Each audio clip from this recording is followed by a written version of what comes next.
September, S-nya apa?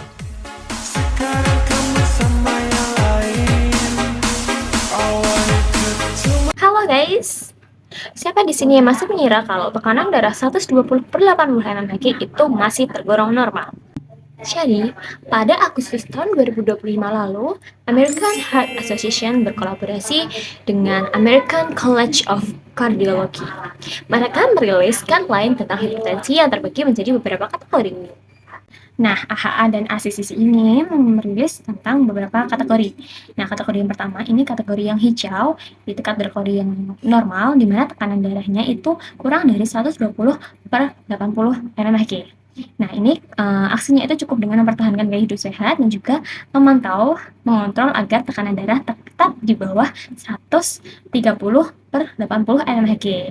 Nah, untuk yang kategori yang kedua, ini kategori yang kuning, dan ini elevate ini akan meningkatkan risiko kalau memiliki riwayat penyakit seperti penyakit jantung, ginjal, atau penyakit kardiovaskular yang lainnya. Nah, untuk yang selanjutnya itu yang ketiga, itu ada stage yang 1. Stage 1 itu berkisar antara 130 sampai 139 mmHg dengan diastoliknya 80 sampai 89 mmHg.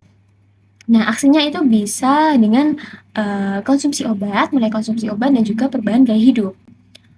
Tapi kalau resikonya rendah itu cukup untuk perbaikan gaya hidup saja. Nah, yang keempat ini ada yang stage 2 itu sudah masuk ke stage merah. Ini dengan tekanan darah lebih dari 140 dengan diastoliknya lebih dari 90 mmHg. Ini aksinya mulai dengan terapi 2 jenis obat dan juga untuk yang stage terakhir atau severe itu lebih dari 180 dengan diastoliknya juga lebih dari 120 mmHg. Ini merupakan kondisi yang sangat darurat. Dan ini harus juga ditangani dengan tenaga medis dan juga harus langsung dibawa ke IGD. Nah, yang di bawah ini merupakan key updates yang mereka rilis.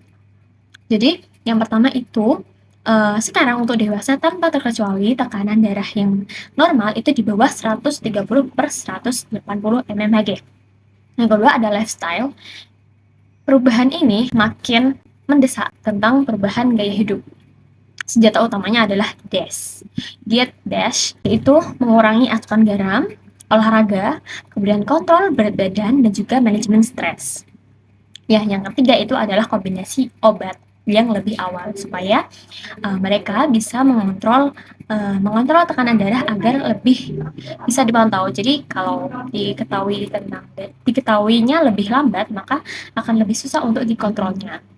Nah, yang keempat ini merupakan alat ukur yang baru yang mereka gunakan. Ini jadi mereka menggunakan alat Prevent, bukan lagi ASCVD, untuk menentukan apakah seseorang itu perlu minum obat atau tidak. Nah, adapun juga aturan terakhir terkait ibu hamil. Ketika ibu hamil itu sudah memiliki tekanan darah lebih dari sama dengan 140/90 mmHg, itu sudah dianjurkan untuk memulai dengan pengobatan yang dengan obat-obatan yang aman seperti Albuterol atau Nifedipine. Nah, dari guideline tadi yang dirilis oleh AHA dan ACC dapat disimpulkan bahwa perubahan gaya hidup, perubahan pola makan yang termasuk diet DASH itu memiliki kontribusi besar terhadap penurunan prevalensi hipertensi. Nah, maka dari itu, peranan gizi sangat krusial sekali.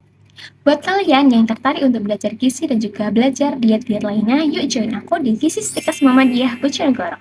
Untuk linknya aku akan kasih di komen ya. Dadah!